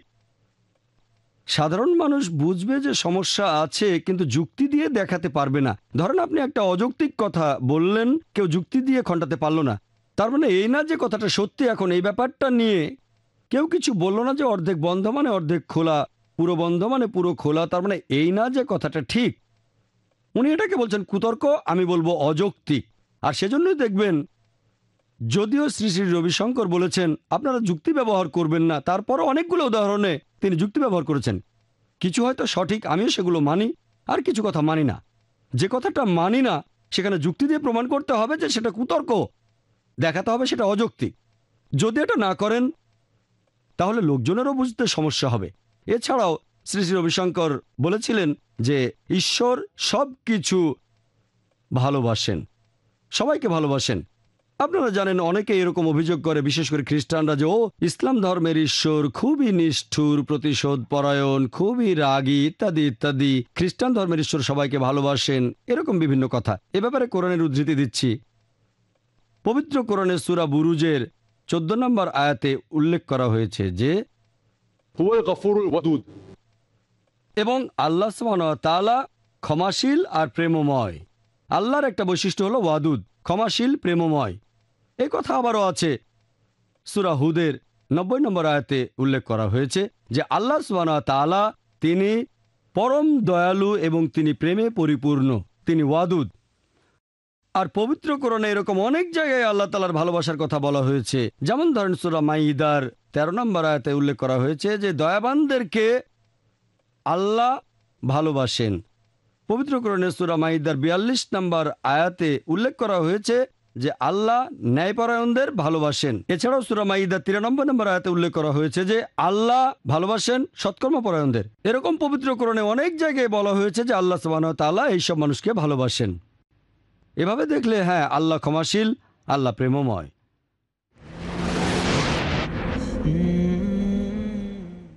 উনি আরও বলেছিলেন মুস্কুরাও, হাসুন। মানুষ রেগে যায়, রাগ হলো সস্তা। রাগকে দামি করে ফেলেন আর হাসিকে সস্তা করে ফেলেন। উনি এই কথাটা তার বিভিন্ন লেকচারে বলেছেন, সেদিনের অনুষ্ঠানেও বলেছিলেন যে রাগকে সস্তা করবেন না, রাগকে দামি করে ফেলেন। আমি বলবো সেদিনের অনুষ্ঠানেও একথা বলেছিলাম যে হাসিটাকে ফ্রি করে দেন, সস্তা কেন? ফ্রি করে দেন। আমাদের নবীজি সাল্লাল্লাহু আলাইহি সাল্লাম বলেছেন যে মুখের হাসিটাও এক ধরনের বদান্যতা, এজন্য সওয়াবও পাবেন, হাসুন। উনি আরও বলেছেন যে এমন না যে রাখবেন না, কিন্তু কোনো অন্যায় হতে দেখলেও আপনি রাখবেন কিভাবে? কারণ রেগে গেলে নিজের প্রশান্ত ভাবটা হারিয়ে ফেলবেন নিজের কন্ট্রোল। উনি ঠিকই বলেছেন, যখন আমরা রেগে যাই নিজের উপর কন্ট্রোলটা চলে যেতে পারে, প্রশান্ত ভাবটা চলে যেতে পারে। উনি এই কথা বলেছেন। তারপর দর্শক যখন ওনার বইটা নিয়ে প্রশ্ন করল, শ্রী শ্রী রবিশঙ্কর রেগে গেলেন। এ কারণে তিনি প্রশান্ত ভাবটাও হারিয়ে ফেলেন। আমি অনেক কিছুর উত্তর দিতে চাচ্ছিলাম, কিন্তু কোরআনের একটা আয়াত মেনে চলেছি, ইন্নাল্লাহ মা সাবরিন, নিশ্চয়ই আল্লাহ ধৈর্যশীলদের সঙ্গে আছেন। সূরা বাকারার 153 নম্বর আয়াতে আল্লাহ বলেছেন, ইন্নাল্লাহ মা সাবরিন, নিশ্চয়ই আল্লাহ ধৈর্যশীলদের সঙ্গে আছেন। আমি ধৈর্য ধরেছি, আমি সবর করেছি। অনেক কিছুর উত্তর দিতে চেয়েছিলাম, কিন্তু 1 নম্বর সময় কম ছিল, 2 নম্বর টপিকের বাইরে, 3 নম্বর যদি উত্তর দিতাম, আশঙ্কা করছিলাম শ্রী শ্রী রবিশঙ্কর হয়তো এখান থেকে চলে যেতে পারেন। মডারেটরও চেষ্টা করে যাচ্ছিলেন তিনি যেন এখান থেকে চলে না যান, তাহলে অনুষ্ঠানের উদ্দেশ্যটাই সফল হবে না। আমি ধৈর্য ধরেছিলাম। ইন্নাল্লাহ মা সাবরিন, নিশ্চয়ই আল্লাহ ধৈর্যশীলদের সঙ্গে আছেন। তবে উনি ব্রিদিং টেকনিক আর সুদর্শন ক্রিয়া নিয়ে যেটা বলেছিলেন সেটা দিয়ে কোনো কাজ হয়নি। আপনারা অনুষ্ঠানটা ভালো করে দেখলে বুঝতে পারবেন। উনি মডারেটরের সাথে বিভিন্ন বিষয় নিয়ে কথা বলছিলেন, তারপর বিরক্ত হয়ে উনি আমার কথার মধ্যে বাধা দিলেন। দুবারের লেকচার আর পরে উত্তর দেওয়ার সময় বেশ কয়েকবার বাধা দিয়েছেন। আর আমি বলেছি ইন্নাল্লাহা মাস সাবিরিন, নিশ্চয়ই আল্লাহ ধৈর্যশীলদের সঙ্গে আছেন। সুদর্শন ক্রিয়া দিয়ে সেখানে কোনো কাজ হয়নি। সেই ব্রিদিং টেকনিক দিয়ে তিনি নিজেকে শান্ত রাখতে পারেননি। সরি, আমাকে তো এখানে সত্যি কথাটা বলতে হবে। আমি আগেও বলেছিলাম, সেই অনুষ্ঠানে বলেছিলাম, আল্লাহ পবিত্র কোরআনে বলেছেন, পবিত্র কোরআনে সূরা ইসরার 81 নম্বর আয়াতে উল্লেখ করা হয়েছে, वकुल जाल हक व ज़ाक़ल बातिल इन्न बातिल कान ज़हूका। যখন সত্য এসে মিথ্যার সামনে দাঁড়ায়, মিথ্যা বিলুপ্ত হয়, কারণ মিথ্যা তার প্রকৃতিগত কারণে বিলুপ্ত হবে। এছাড়াও শ্রী শ্রী রবিশঙ্কর বলেছিলেন যে এমনকি অপরাধীদেরকেও, ক্রিমিনালদেরকেও সহানুভূতি দেখাতে হবে, তাদের ঘৃণা করবেন না। ঠিক আছে, আমরা অবশ্যই সহানুভূতি দেখাবো, কিন্তু ভুল করলে তাকে শুধরে দিতে হবে, সমালোচনা করতে হবে, আপত্তি জানাতে হবে। আর উনি তার একটা বইতে লিখেছেন one God one truth one world. ওনার লেখা একটা বই, one God one truth one world. বইটার 6 নম্বর পৃষ্ঠায় তিনি লিখেছেন যে বিভিন্ন ধর্মের অনেক রীতিনীতি সেই সময়ের জন্য সঠিক ছিল, কিন্তু এখন হয়তো প্রাসঙ্গিক নয়। অনেক ধর্মের বিভিন্ন রীতিনীতি আছে যেগুলো সেই সময় প্রাসঙ্গিক ছিল, কিন্তু এখন সেগুলো প্রাসঙ্গিক নয়। তিনি উদাহরণও দিয়েছেন, যেমন পবিত্র কোরআন বলছে যদি কেউ চুরি বা ডাকাতি করে তার হাত কেটে ফেলতে হবে। এটা হয়তো এখনকার দিনে প্রাসঙ্গিক না। উদাহরণ দিয়েছেন, ওনার কাছে এরকম মনে হয়েছে। তবে ইসলাম ধর্মে আমরা যেটা মানি, অপরাধীদের প্রতি আমরা সহানুভূতি দেখাবো, একই সাথে ন্যায় বিচারও করতে হবে। ইসলাম আমাদের ভালো জিনিসটা বলার পাশাপাশি দেখিয়ে দেয় কিভাবে সেই ভালো অবস্থাটা অর্জন করতে হবে। সবগুলো ধর্ম, সবগুলো প্রধান ধর্মই বলছে তোমরা চুরি করো না। ইহুদি ধর্ম বলছে, খ্রিস্টান ধর্ম বলছে, ইসলাম ধর্ম একই কথা বলছে, কিন্তু ইসলাম দেখিয়ে দেয় কিভাবে সেই অবস্থা অর্জন করবেন, মানুষ চুরি করবে না। ইসলামের জাকাত দেওয়ার একটা নিয়ম আছে, যেসব ধনী লোকের সঞ্চয়ের পরিমাণ নিসাব লেভেলের উপরে থাকে, 85 গ্রাম স্বর্ণের চেয়ে বেশি, তারা তাহলে প্রতি হিজরি সালে সেই সঞ্চয়ের 2.5% জাকাত হিসেবে দান করে দেবেন। প্রত্যেকটা ধনী লোক জাকাত দিলে পৃথিবীতে দারিদ্র্য বলে কিছুই থাকবে না। এই পৃথিবীর একটা মানুষও না খেয়ে মারা যাবে না। তবে ইসলাম সেখানেই থেমে যাচ্ছে না। ইসলাম গরিবদের যত্ন নেবে, কেউ যেন চুরি না করে এটা নিশ্চিত করবে। তবে এই ব্যবস্থার পরও কেউ যদি চুরি করে, আল্লাহ পবিত্র কোরআনে বলেছেন, সূরা মাইদার 38 নম্বর আয়াতে উল্লেখ করা হয়েছে, পুরুষ চোর কিংবা নারী চোর তাদের হাত কেটে ফেলা হবে। এটা আল্লাহ তাআলার পক্ষ হতে আদর্শ দণ্ড। প্রথমে ইসলাম বলছে চুরি করো না, তারপর চুরি প্রতিরোধের জন্য সবার দেখাশোনা করা হচ্ছে। গরিব লোককে দান করবে ধনী লোকেরা। ব্যাপারটা এমন না যে জাকাত দিয়ে তারা সাহায্য করছে, তাদের দায়িত্ব। এরপরও যদি কেউ চুরি করে তার হাত কেটে ফেলো। আর ব্যাপারটা এমন না যে কেউ যদি রুটি বা খাবার চুরি করে হাত কেটে ফেলা হবে। ইসলামিক নিয়মে একটা সীমা রয়েছে।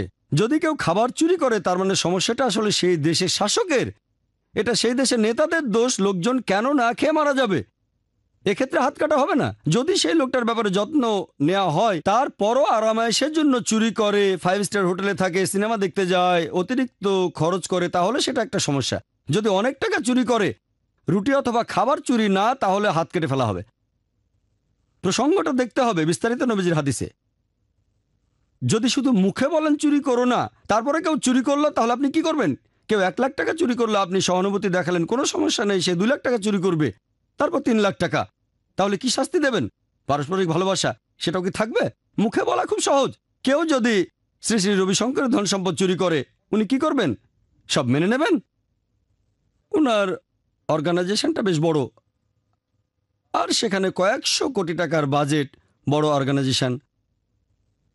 প্রথমে দেখিয়ে দিতে হবে মানুষ কিভাবে ভালো অবস্থায় থাকবে, তারপর বলুন চুরি করো না। এরপরও যদি কেউ চুরি করে, যদি শান্তিতে ব্যাঘাত ঘটায়, তখন ইসলাম বলছে হাত কেটে ফেলা হবে। আর প্রত্যেক ধনী লোক তাদের সঞ্চয়ের 2.5% জাকাত হিসেবে দান করে দেবে। এই নিয়মের পরেও যদি কেউ চুরি করে, তার হাত কেটে ফেলা হবে। এই নিয়ম প্রয়োগ করলে চুরির হার কি বাড়বে, একই রকম থাকবে, নাকি কমে যাবে? কমে যাবে। এটাই বাস্তব আইন। শরিয়া প্রয়োগ করেন, ফল পাবেন। এই কারণে পৃথিবীর মধ্যে যে দেশটাতে চুরি আর ডাকাতির হার সবচেয়ে কম, সেটা সৌদি আরব। তাদের পুলিশরা সুপারম্যান না, আইনটা এরকম, আল্লাহর আইন। কিন্তু তারা যদি এই আইনটাকে শিথিল করে, হাত কেটে ফেলা, তাহলে সাথে সাথে সেখানে চুরি ডাকাতির হার বেড়ে যাবে।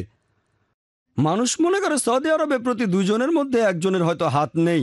আমি সৌদি আরবে অনেকবার গিয়েছি, তবে এখনো এমন কোনো লোক দেখিনি যার হাত কেটে ফেলা হয়েছে। চুরির অপরাধে হয়তো কিছু মানুষের হাত কাটা গেছে, তবে মানুষ যতটা কমন মনে করে ব্যাপারটা সেরকম না। একজন চোরের হাত কাটা দেখলে অন্য সবাই চুরি বন্ধ করে দেবে, এটাই প্র্যাকটিক্যাল আইন। শ্রী শ্রী রবিশঙ্কর বললেন এই আইনটা আগে প্রয়োগ করা যেত আর এখন যায় না। লজিক্যালি এটা এখনো প্রয়োগ করা যায়, এটাই হলো একমাত্র আইন। এর চেয়ে ভালো আইন আর থাকতে পারে না। চিন্তা করেন, সৌদি আরবে সোনার দোকানের লোক দরজা খোলা রেখে নামাজ পড়তে চলে যায় শুধু একটা ফিতা বেঁধে রেখে, চুরি হয় না। সৌদি আরবে গেলে দেখতে পাবেন একটা ফিতা ঝুলিয়ে বোঝানো হচ্ছে দোকানটা এখন বন্ধ। সেখানে লক্ষ লক্ষ কোটি কোটি টাকার স্বর্ণ আছে, কিন্তু কেউ দোকানে ঢোকার সাহসও পায় না। কেন? কারণ হলো এই আইন। অন্যান্য সব জায়গায় দেখবেন ব্যাংকের ভেতরে গার্ড থাকে, বাইরে সিকিউরিটি গার্ড, তারপরও চুরি ডাকাতি হয়। এটাই বাস্তব আইন। কিন্তু যখনই এই আইনটা শিথিল করবেন, যে কোনো দেশে চুরি ডাকাতির হার বেড়ে যাবে। বাস্তবসম্মত আইন। যদি আইনটা প্রয়োগ করে একজন লোককে শাস্তি দেন, অন্যরা চুরি করবে না, আর এটা জনসম্মুখে করতে হবে। এটাই কোরআনের আইন, একেবারে রোজ কিয়ামত পর্যন্ত সব আইন। কেউ যদি বলে কোরআনের আইন আগে চলতে এখন না, আমি বলবো এটা তাদের জ্ঞানের অভাব। আর উনি শেষের দিকে বললেন, তখন উনি মডারেটরকে জিজ্ঞেস করছিলেন আমার হাতে কত সময় আছে। মডারেটর বললেন 33 মিনিট। তার মানে তিনি নির্ধারিত সময়ের অর্ধেকও কথা বলেননি। ওনাকে 63 মিনিটের মতো দেওয়া হয়েছিল, কারণ আমি 2-3 মিনিট বেশি বলেছিলাম। এর মিনিটখানেক পরে তিনি লেকচার শেষ করে বসে পড়লেন যে আমি 1 ঘন্টা ধরে কথা বলতে পারবো না, তবে যা বলতে চেয়েছিলাম আমি তার সব কিছুই বলে ফেলেছি। এভাবে অর্ধেক সময় কথা বলে তিনি বসে পড়লেন। এরপর আমি বললাম, দেখবেন যে উনি ভালোবাসার কথা বলছেন কিন্তু ধর্মগ্রন্থের উদ্ধৃতি দিচ্ছেন না। কিছু সংস্কৃত শ্লোকও বলেছিলেন, 2-1টা বাদে তার বেশিরভাগই টপিকের বাইরে। তাই সেই 10 মিনিটে আমার উত্তর দেওয়ার তেমন কিছু ছিল না। আমি ওনার টেকনিক ব্যবহার করলাম, এসো সেই কথা যা তোমাদেরও আমাদের মধ্যে এক। ওনার এরকম কথা যাতে লোকজন ভুল না বোঝে, সেজন্য আমিও ওনার মতো করে বলেছি। সেটা উনি পছন্দ করেননি। আমি ভালোবাসার কথা বলেছি আমি তাকে ভালোবাসি। উনি বললেন না, বেশি উপায় নেই। আমি বললাম উপায় না থাকলেও ভালোবাসতাম। তারপর ওনাকে জড়িয়ে ধরেছি, সেটাও উনি পছন্দ করেননি। তারপর স্টেজে এসে উনি বললেন শুধু মুখে ভালোবাসার কথা বলাটা যথেষ্ট নয়। তার মানে উনি আমার কথাটা বিশ্বাস করছেন না। শুধু মুখে ভালোবাসার কথা বললে হবে না, বাস্তবে প্রয়োগ করে দেখাতে হবে। উনি বলেননি যে আমাকে ভালোবাসেন, আমি তো অন্তত মুখে বলেছি। উনি সেটাও বিশ্বাস করছেন না। আমি তাকে ভালোবাসি মানবতার খাতিরে, আল্লাহ সুবহানাহু ওয়া তাআলার খাতিরে, যাতে করে উনি আল্লাহ তাআলার কাছাকাছি আসতে পারেন। এটা একমাত্র কারণ, অন্য কোনো কারণ নেই। এখনও তাকে ভালোবাসি, আল্লাহর কাছে দোয়া করে উনাকে হেদায়েত দেন। আমি ওনার মতো করে বলেছিলাম, তার মানে এই না যে সবাইকে বোকা বানাচ্ছিলাম, সত্য কথাই বলেছিলাম। খেয়াল করলে দেখবেন আমার লেকচারের সময় উনি উসখুস করছিলেন, উনি আমাকে বাধা দিচ্ছিলেন। তখন অনুষ্ঠানের মডারেটর তাকে বললেন আপনার সময় তো শেষ। উনি বললেন না না না। মডারেটর বললেন ঠিক আছে, জাকির নায়েকের শেষ হওয়ার পরে আপনি আরও 3 মিনিট সময় পাবেন। তখন তিনি শান্ত হলেন। উনি আরও 3 মিনিট কথা বললেন, যেটা অনুষ্ঠানের এজেন্ডাতে ছিল না। মডারেটর ওনাকে বেশ সুযোগ দিয়েছেন, এতে আমার কোনো আপত্তি নেই। মডারেটর চেয়েছিলেন অনুষ্ঠানটা যেন পণ্ড হয়ে না যায়। 3 মিনিট সময় পেলেন, সমস্যা নেই। তখন তিনি উত্তরে কিছু বলেছিলাম। আগে আমি রেসপন্স দেওয়ার সময় ওনার একটা কথা নিয়ে বলেছিলাম যে ভায়োলেন্স থাকার কোনো প্রয়োজন নেই, কোনো ধর্মে ভায়োলেন্সের শিক্ষা দেয় না, ইত্যাদি ইত্যাদি। ঠিক আছে, কোনো ধর্মে ভায়োলেন্সের শিক্ষা দেয় না, তবে মাঝে মধ্যে শান্তি প্রতিষ্ঠার জন্য ভায়োলেন্সের প্রয়োজন আছে, আর এটার সব ধর্মেই দেখতে পাবেন। হিন্দু ধর্মগ্রন্থ আর কোরআনের উদ্ধৃতি দিয়েছিলাম শেষ উপায় হিসেবে। আরও বলেছিলাম যে একজন বাবাকে দয়া দেখা থেকে নিষ্ঠুর হতে হয়। ছেলে যদি 9তলা বিল্ডিংয়ের উপর থেকে লাফ দিতে চায়, বাবা বলবে লাফ দিও না, তারপর লাফ দিতে চাচ্ছে, তখন নিষ্ঠুর হতেই হবে তাকে। হয়তো বাবা ছেলেকে বকবে অথবা চড় মেরে দেবে। এই নিষ্ঠুরতা আসলে ভালোর জন্যই। ভায়োলেন্ট হচ্ছেন যাতে অন্য মানুষের উপকার হয়। উনি আরও বলেছিলেন অনেক সময় আমরা বুঝতে পারি না যে সহানুভূতি দেখিয়ে মানুষের অনেক বড় ক্ষতি করে ফেলি। উনি একটা উদাহরণ দিয়েছিলেন যে কেউ যদি লাফ দিতে চায়, তাকে সাহায্য করতে চান, সমস্যা নেই, তবে তার ঘাড়ের উপরে পড়বেন না, তাহলে সে হয়তো মারা যাবে। এটা হলো কুতর্ক, অযৌক্তিক। আমি বলেছি বাবা ছেলেকে চড় মারবে, কখন বলেছে যে বাবা ছেলের ঘাড়ে লাফিয়ে পড়বে? বাবা ছেলের ঘাড়ের উপরে পড়তে চায় না, তবে বাবাকে সামান্য ভায়োলেন্স ব্যবহার করতে হতে পারে, হয়তো বকাঝকা করবে মুখে মুখে, অথবা চড় মারবে, গায়ে হাত তুলবে। এই ভায়োলেন্সটা ছেলেটাকে মৃত্যুর হাত থেকে বাঁচাবে। আর শ্রী শ্রী রবিশঙ্কর বললেন ঘাড়ের উপরে পড়বেন না। কে পড়তে বলেছে? চড় আর ঘাড়ের উপরে পড়া এক না। তাহলে এই ধরনের কথাই হলো কুতর্ক, ওনার কথাই অযৌক্তিক। এরপর রেসপন্স দেওয়ার সময় উনি বললেন একটা উদাহরণ, যে একবার কিছু ডাক্তার একটা কনফারেন্সে ব্যথা যন্ত্রণা নিয়ে আলোচনা করছিল। তারা এইভাবে ঘন্টার পর ঘন্টা আলোচনা করছিল। তখন এক বয়স্ক লোক এসে তাদের আঘাত করল, তারপর বলল ব্যথা পেয়েছো? তাহলে এই জিনিসটাই হলো ব্যথা। ঘন্টার পর ঘন্টা আলোচনা করে কিছুই হবে না, ব্যথা অনুভব করতে হবে। শুনে মনে হবে খুবই লজিক্যাল, আসলে কুতর্ক, অযৌক্তিক। কেন? কারণটা বলছি। ডাক্তাররা এই কনফারেন্সটা করছেন কেন? ব্যথা অনুভবের জন্য না, ব্যথার একটা সমাধানের জন্য। এভাবে বলল যদি হার্ট বিশেষজ্ঞ হন তাহলে আগে আপনার হার্ট অ্যাটাক হতে হবে, তা না হলে বিশেষজ্ঞ হতে পারবেন না। ডায়াবেটিসের ডাক্তার হতে গেলে আগে নিজের ডায়াবেটিস থাকতে হবে, তা না হলে ডায়াবেটিসের ডাক্তার হতে পারবেন না। অযৌক্তিক, কুতর্ক, অযৌক্তিক। হ্যাঁ, একজন মেডিকেল ডাক্তার একজন হার্ট বিশেষজ্ঞের হার্ট অ্যাটাক হতে পারে, তখন সে বুঝতে পারবে, অনুভব করতে পারবে, কোনো সমস্যা নেই। তবে সেটা সারানোর জন্য তার নিজের হার্ট অ্যাটাকের কোনো প্রয়োজন নেই। ডাক্তাররা আলোচনা করছে কিভাবে ব্যথার প্রতিষেধক বানানো যায়, প্রতিকার করা যায়। ব্যথা অনুভব করলে ভালো, তবে অনুভব করাটা যথেষ্ট নয়। এমন হলে যার হার্ট অ্যাটাক হয়েছে সে কার্ডিওলজিস্টের চেয়ে ভালো ডাক্তার হতো। হয়তো কারো হার্ট অ্যাটাক হয়েছে, সে তখন বলবে আমার তো হার্ট অ্যাটাক হয়েছে। ডাক্তার আর কি বলবে? ডাক্তাররা এই ব্যাপারগুলো নিয়ে রিসার্চ করে, তারা এগুলোর কারণ খুঁজে বের করে, তারপর প্রতিকার করে। আপনি অনুভব করতে পারেন, ঠিক আছে, আমার কোনো আপত্তি নেই, তবে আপনার কথাই অনুভব করতেই হবে। অনুভব করাই সব কিছু নয়, অনুভব করলে হয়তো সেটা কাজে লাগতে পারে, তবে আসল ব্যাপার হচ্ছে রিসার্চ করা। ডাক্তাররা কনফারেন্স করছেন একটা সমাধানের জন্য। এখানে সমাধানটাই গুরুত্বপূর্ণ, এমন না যে সমস্যাটাকে হাজির করতে হবে। অ্যানথ্রোপোমরফিজমের ব্যাপারে একই কথা। মানুষের ভালো মন্দ জানার জন্য ঈশ্বরকে মানুষ এই পৃথিবীতে আসতে হবে না, তিনি তো স্রষ্টা। স্রষ্টা কি করবেন? তিনি পাঠাবেন একটা ইনস্ট্রাকশন ম্যানুয়াল। আমি আগেও বলেছি সবচেয়ে সেরা ইনস্ট্রাকশন ম্যানুয়াল হলো পবিত্র কোরআন। এমন না যে ব্যথা অনুভব করতেই হবে। এরপর রেসপন্স শেষ হলে প্রশ্নোত্তর পর্বেও তিনি বেশ কয়েকবার আমার কথার মধ্যে বাধা দিয়েছেন। এরকম একটা ব্যাপারে উনি বলেছিলেন তার আগে আমাকে প্রশ্ন করা হয়েছিল পুনর্জন্মে ইসলাম বিশ্বাস করে কিনা। আমিও উত্তর দিয়েছিলাম, হিন্দু ধর্মগ্রন্থের কথা বলেছি, ভগবদ্গীতা, বেদ, কোরআনের উদ্ধৃতি, যে পুনর্জন্ম মানে পরের জীবন, মৃত্যুর পরের জীবন আমরা বিশ্বাস করি। তবে জন্মালাম, মরলাম, আবার জন্মালাম এমনটা বেদে কোথাও লেখা নেই। এরপর শ্রী শ্রী রবিশঙ্কর উত্তর দিতে এসে বললেন আমি আগের প্রশ্নটার উত্তর দিতে চাই। তারপর বললেন বিজ্ঞান এখন অনেক উন্নত হয়ে গেছে, আমরা এখন জানি, আমাদের সচেতনতা ঠিকই কোথাও থাকে। পরোক্ষভাবে বলতে চাচ্ছেন পুনর্জন্ম একটা বৈজ্ঞানিক ব্যাপার। আমি একজন মেডিকেল ডাক্তার, আমি এমন কোনো মেডিকেল বই পড়িনি যেখানে পুনর্জন্মের কথা আছে, যে জন্মাবো মরবো আবার জন্মাবো আবার মরবো। উনি কোন বইয়ের কথা বলছেন? অনেকে এরকম অনুমান করেছে, অনেক হাইপোথিসিস আছে, এগুলো অনুমান, অনেক থিওরি।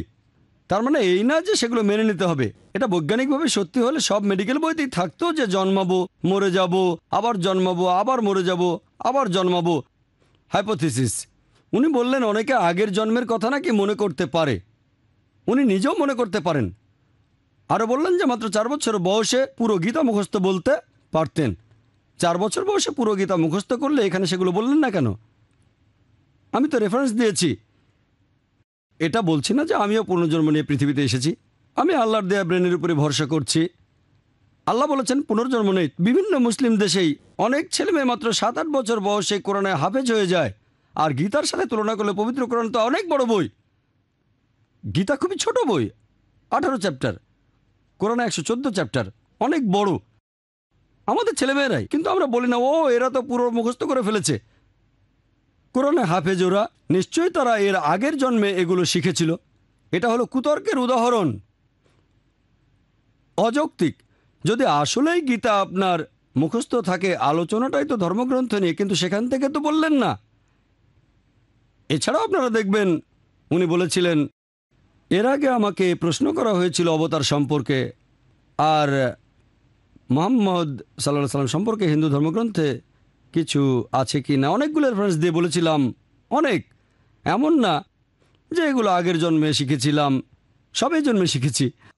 অধ্যায় নম্বর, অনুচ্ছেদ নম্বর, তারপর দর্শকরা যখন হাততালি দিচ্ছিল উনি তখন বললেন, ও এটা তো ভালো, ডক্টর জাকির নায়েক বেদ থেকে উদ্ধৃতি দিচ্ছেন, তার মানে বেদ সত্যি, সব মুসলিমেরই বেদে বিশ্বাস করা উচিত। এটা যে কাফিরদের বই সেটা তো আসলে ঠিক না, এটা অবিশ্বাসীদের বই। একথা আমি কখন বললাম যে বেদ অবিশ্বাসীদের বই না? আমি আসলে বেদের সেই অনুচ্ছেদগুলো বলেছি যেগুলো কোরআনের সাথে মিলে যায়। আমি যদি কোনো একজন মানুষের 2-3টা কথার সাথে একমত হই, তার মানে এই না যে তার সব কথাই আমি মেনে নেব। মনে করেন ডাক্তার না এমন একজন বলল, ডক্টর জাকির মাথা ব্যথা করলে আপনাকে প্যারাসিটামল খেতে হবে, আমিও সেটা জানি। তার মানে এই না যে সে যক্ষ্মার চিকিৎসাও করতে পারবে অথবা অন্য যে কোনো অসুখের সঠিক চিকিৎসা করতে পারবে, অ্যাজমা অথবা ডায়াবেটিসের। সে তো ডাক্তার না। হ্যাঁ, মাথা ব্যথার ওষুধটা সে জানে প্যারাসিটামল, আর আমার জানা মতো এটা ঠিক। তার মানে এই না যে অন্যান্য রোগের ওষুধগুলো সে বলে দিতে পারবে। একইভাবে বেদের কথা যদি বলতে হয়, কোরআনের সাথে যেগুলো মিলে যায় সেই কথাগুলোকে সত্যি বলে মেনে নিতে আমাদের কোনো আপত্তি নেই। তার মানে এই না যে বেদের সব কথাগুলি সত্যি। আর হ্যাঁ, এটা তো অবশ্যই অবিশ্বাসীদের বই। যদি শ্রী শ্রী রবিশঙ্কর ইসলাম গ্রহণ করেন তাহলে অবশ্য অন্য কথা, অন্যরাও যদি মুসলিম হয়ে যায়, তা না হলে অবিশ্বাসীদের বই। আমি বেদের উদ্ধৃতি দিয়েছি, তার মানে এই না যে বেদের সব কথাই আমি মানি। যেগুলো মানি সেগুলো বলেছি। আমি বেদের আরও 1000টা অনুচ্ছেদ বলতে পারি যেগুলো মানি না, অনেক অনুচ্ছেদ আছে। তবে আমাদের উদ্দেশ্য সেটা নয়, উদ্দেশ্য ছিল সাদৃশ্য নিয়ে কথা বলা। আমি বেদের সেই কথাগুলোই বলেছি যেগুলো কোরআনের সাথে মিলে যায়। আর ওনার বেশিরভাগ লেকচারেই আমি ওনার বেশ কয়েকটা ডিভিডি দেখেছি। সেই আলোচনার কয়েকদিন আগে যার সাথে বিতর্ক করব তার সম্পর্কে কিছুটা জানার জন্য ওনার বেশ কয়েকটা বইও পড়েছি, সবগুলো পড়িনি। আর ধর্মের কথা বলতে গিয়ে উনি একটা কথা বারবার বলেছেন। উনি বলেছেন যে ধর্ম হলো কলার খোসার মতো, আর আধ্যাত্মিকতা হলো সেই কলাটা। মানুষ কলার খোসাটা ধরে রাখে আর কলাটাকে ছুঁড়ে ফেলে দেয়। অনেকগুলো লেকচারে উনি এই কথাটা বলেছেন অনেকবার, যে ধর্ম হলো অনেকটা কলার খোসার মতো আর আধ্যাত্মিকতা হচ্ছে কলা। লোকজন কলার খোসাটা ধরে রাখে আর কলাটাকে ফেলে দেয়। তার মানে লোকজন ধর্মের রীতিনীতিগুলোকে মেনে চলে, আসল কথাগুলো তারা ভুলে যায়। কলাটা তারা ফেলে দেয় আর ধর্মের রীতিনীতিগুলোকে আঁকড়ে ধরে থাকে, কলার খোসাটাকে তারা আঁকড়ে ধরে থাকে, ধর্মের মূল কথাগুলো মেনে চলে না। উনি এই যুক্তি দিয়েছেন। এই কথাটাও হঠাৎ করে শুনে মনে হবে খুব লজিক্যাল, আমার মতে এটা কুতর্ক। যদি ইসলামের দৃষ্টি থেকে বলতে হয় আর এ ধরনের অবস্থা হলে তার সাথে একমত হয়ে প্রমাণ করতে হবে কথাটা ভুল। প্রথমেই ভুল বললে কাজ হবে না। তাই বললাম ঠিক আছে, আমি মেনে নিলাম যে ধর্ম হলো কলার খোসার মতো, ধর্মের রীতিনীতি। কলাই হলো ধর্মের মূল কথা, আধ্যাত্মিকতা। উনি বললেন লোকজন খোসাটা ধরে রাখে, কলাটা ফেলে দেয়। তাদের কি করা উচিত? তারা খোসা ফেলে দিয়ে কলাটাকে ধরবে। ওনার কথা অনুযায়ী আমিও তার সাথে একমত হলাম যে ধর্ম হলো কলার খোসা আর আধ্যাত্মিকতা হলো কলা। তবে আপনারা যদি কলাটা পাকার আগেই খোসাটা ফেলে দিয়ে কলা ধরে থাকেন তাহলে কলা পচে যাবে। খোসার কাজ হলো না পাকা পর্যন্ত সেটাকে রক্ষা করা। যদি কলাটা পাকার আগেই তার খোসাটা ছিলে ফেলেন আর সেটাকে ফেলে দিয়ে কলাটাকে ধরে রাখেন তাহলে কলা পচে যাবে। হয় কাঁচা কলা খেয়ে ফেলতে হবে, হজম করতে কষ্ট হবে, অথবা যদি খোসা ছাড়া কলাটাকে ধরে রাখেন তাহলে সেটা পচে যাবে। আমি বলবো খোসা সহ কলাটাকে ধরে রাখেন আপনি। আমাদের মুসলিমদের জন্য কলা হলো আখিরাত, জান্নাত। সেজন্য আমাদেরকে কলার খোসাটা ধরে রাখতে হবে, কলাও ভেতরে থাকবে। পরকালে আখিরাতে কলার খোসাটা ফেলে দেব। কোরআনে যে নির্দেশগুলো আছে সেগুলো মেনে চলতে হবে এই পৃথিবীতে। পরকালে আমাদের জন্য অন্যরকম নিয়ম থাকবে, তাই সব ধরে রাখতে হবে। আল্লাহ কোরআনে বলেছেন ওয়াতাসিমু বিহাবলিল্লাহি জামিআ, আল্লাহর রজ্জু শক্ত করে ধরো, পরস্পর বিচ্ছিন্ন হয় না। তাহলে খোসাটা ধরে রাখতে হবে যতক্ষণ না কলাটা পাকে, সেটা হলো আখিরাত। তাই আমরা কলার খোসাকে ধরে রাখবো, কলাটাও ধরবো। পরকালে গিয়ে শেষ বিচারের দিনে আপনি খোসাটা ফেলে দিতে পারেন, কারণ কলা পেকে গেছে, আপনি তখন জান্নাতে। আর জান্নাতের নিয়মকানুনগুলো আলাদা হবে। যদি কলাটা পাকার আগেই খোসাটা ফেলে দেন তাহলে কলার আসল স্বাদটা আপনি পাবেন না। হয় সেটা কাঁচা খেতে হবে, নয়তো কলাটা পচে যাবে। এই আখিরাত, পরকাল, পুনর্জন্ম এটা হিন্দু ধর্মেও আছে, খ্রিস্টান ধর্ম সহ প্রধান সবগুলো ধর্মতেই আছে। আমার পরামর্শ হলো খোসা সহ কলাটা ভালো করে ধরে রাখেন, তবে আগে দেখতে হবে সেই কলাটা সঠিক কলা কিনা। বিষাক্ত কোনো কলা খাবেন না, এমন কলা খান যেটা স্বাস্থ্যকর। খোসা সহ ধরে রাখেন, পরকালে গিয়ে আখিরাতে যখন কলাটা পাবেন, তার মানে জান্নাত, বেহেশতে গেলে খোসাটা ফেলে দেবেন। এটাও কুতর্ক। প্রথমে কুতর্ক ছিল, পরে আমি এটাতে যুক্তি দিয়েছি। ওনার সাথে একমত হয়ে অযৌক্তিক কথাটাকে আখিরাতের উদাহরণ দিয়ে যৌক্তিক বানিয়েছি।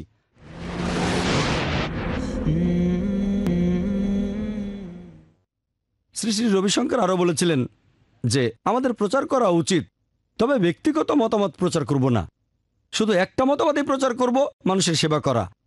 আমি তো সেটাই প্রচার করছি। আমার একমাত্র উদ্দেশ্য মানুষের সেবা করা। আমি বলছি আখিরাতের কথা, নাজাতের কথা। উনি হয়তো কিছু টয়লেট বানাচ্ছেন, হাসপাতাল ভালো, আমি এগুলোর বিরুদ্ধে না, আমিও একমত।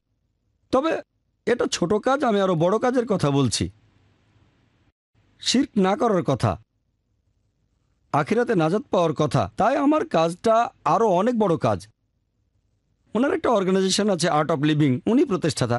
উনি আরো বলেছেন কনভার্ট করবেন না। উনি তার আর্ট অফ লিভিং এর লেকচারে বলেছেন মানুষ নতুন কিছু নয়। একটা বাচ্চাকে দেখেন, তার ব্যবহার কেমন সহজাত, প্রাকৃতিক জিনিসগুলো একই রকম হয়। নবীজিও একই কথা বলেছেন, দিনুল ফিতর, ইসলাম ধর্মটা হচ্ছে দিনুল ফিতর। প্রত্যেক শিশু দিনুল ফিতর নিয়ে জন্মায়, সবাই প্রাকৃতিক ধর্ম নিয়ে জন্মায়। আর আমরা মানুষকে কনভার্ট করতে চাই না, রিভার্ট করতে চাই, যাতে দিনুল ফিতরে ফিরে আসে। উনি যেটাকে বললেন শিশুর মতো ব্যবহার করতে হবে, আমি সেটাকেই বলছি প্রাকৃতিক ধর্ম।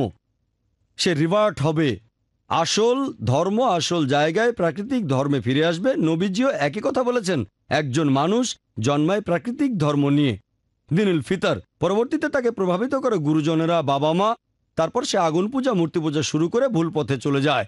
যখন সে আবার ইসলামে ফিরে আসে, সেটা কনভার্ট নয়, শব্দটা হবে রিভার্ট।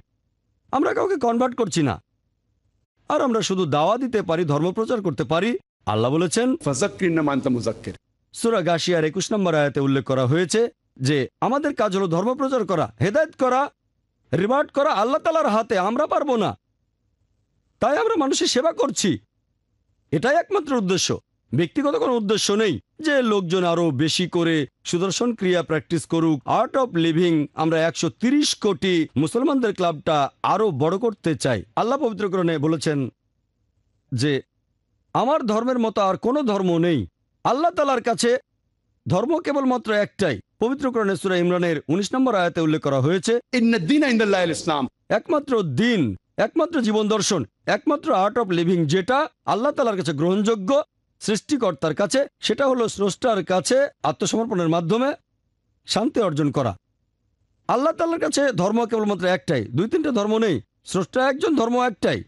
তবে বুঝতে হবে কোনটা সঠিক ধর্ম, তারপর সেটা গ্রহণ করবেন। আর প্রশ্নোত্তর পর্বে একজন আমাকে জিজ্ঞেস করেছিল শ্রী শ্রী রবিশঙ্করের লেখা বইটা সম্পর্কে আমার মন্তব্য কি।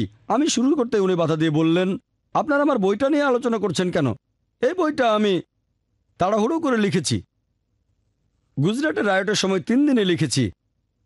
মাত্র 3 দিনে তাড়াহুড়োর মধ্যে লিখেছেন, গবেষণা করার সময় পাননি। আরও বললেন, ডক্টর জাকির নায়েক বুঝতে পেরেছেন, তিনিও মানবেন আমার উদ্দেশ্য ভালো ছিল। তাহলে বইটা নিয়ে কেন বলছেন? তাড়াহুড়ো করে লিখেছিলাম, ওটা ভুলে যান। প্রথম এডিশন বের করেছি, দ্বিতীয় এডিশনটা আর বের করব না। আমিও মানি ওনার বইটা পড়েছি, উনি আসলে মুসলিমদের কোনো ক্ষতি বা ছোট করতে চাননি। তার উদ্দেশ্য ছিল এই 2 ধর্মের মানুষকে একত্রিত করা। উদ্দেশ্য অবশ্যই গুরুত্বপূর্ণ, তবে উদ্দেশ্যটাই সব নয়। উদ্দেশ্য ভালো থাকলেও তো মানুষের ক্ষতি হতে পারে। আমি কম্পারেটিভ রিলিজনের ছাত্র, ভুলগুলো বুঝতে পারবো, কিন্তু সাধারণ মুসলিমরা যদি এই বইটা পড়ে শ্রী শ্রী রবিশঙ্করের লেখা, তাহলে রায়ট বেঁধে যাবে। এই বইটাতে ইসলাম সম্পর্কে অনেক ভুল তথ্য আছে, 100টারও বেশি। 32 পৃষ্ঠায় 100টারও বেশি ভুল। ঘন্টার পর ঘন্টা কথা বলা যায়, সেটা অবশ্য এখন করব না। 32 পৃষ্ঠার বইয়ের ভুল নিয়ে কয়েক ঘন্টা কথা বলা যায়। তবে আমি বলবো ওনার উদ্দেশ্য ভালো ছিল। উনি নাকি তাড়াহুড়ো করে লিখেছিলেন। চিন্তা করেন, প্রশ্নোত্তর পর্বে কেউ প্রশ্ন করলে কয়েক সেকেন্ডের ভেতরে উত্তর দিতে হবে, মাত্র কয়েক সেকেন্ড, 4-5 সেকেন্ড। 4-5 সেকেন্ডের মধ্যে উত্তর শুরু করছি। উত্তরটা হয়তো 5-6 মিনিট ধরে দিলাম। এখন আমি যদি সেখানে তাড়াহুড়ো করে হিন্দু ধর্মকে ছোট করে কিছু বলে ফেলি, তাহলে কি রায়ট বেঁধে যাবে না? ভুল বললে ঝামেলা হবে। ধর্ম নিয়ে কিছু বলে সঠিক হতে হবে। তাড়াহুড়ো করি বা না করি, আপনাকে তাড়াহুড়ো করতে কে বলেছে? তারপরে হয়তো মুখে ভুল বলা যায়, কিন্তু বই লেখা, আমি যদি মুখ ফসকে কিছু বলে ফেলি ক্ষমা পেতে পারি, তাড়াহুড়ো করে কিছু বললাম সেটাও, কিন্তু বই লেখাটা একেবারে জলজ্যান্ত প্রমাণ। তারপর বলছেন এটা গবেষণা করে লেখেননি, এটা ঠিক না। যদি একজন মানুষ ইসলাম আর হিন্দু ধর্মের সাদৃশ্যগুলো না জানে, তার এটা নিয়ে কথা বলা উচিত না। এটা ভালো দিক যে বইটার কারণে কোনো ঝামেলা হয়নি, তবে বইটা এদেশের অনেক বড় ক্ষতি করতে পারে।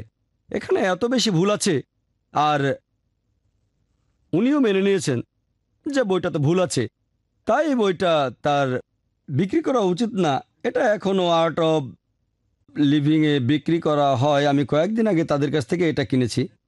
যদি উনি জানেন যে এটা ভুল, হাজারখানেক বইয়ের দাম আর কত হবে? ওনার এখন নিশ্চিত করা উচিত যে বইটা যেন আর বিক্রি করা না হয়। তারপরও বিক্রি করার মানে উনি মেনে নিয়েছেন ভুল আছে এটাতে। আর উনি গরিব নন, যথেষ্ট ধনী। হাজারখানেক বইয়ের দাম আর কত হবে?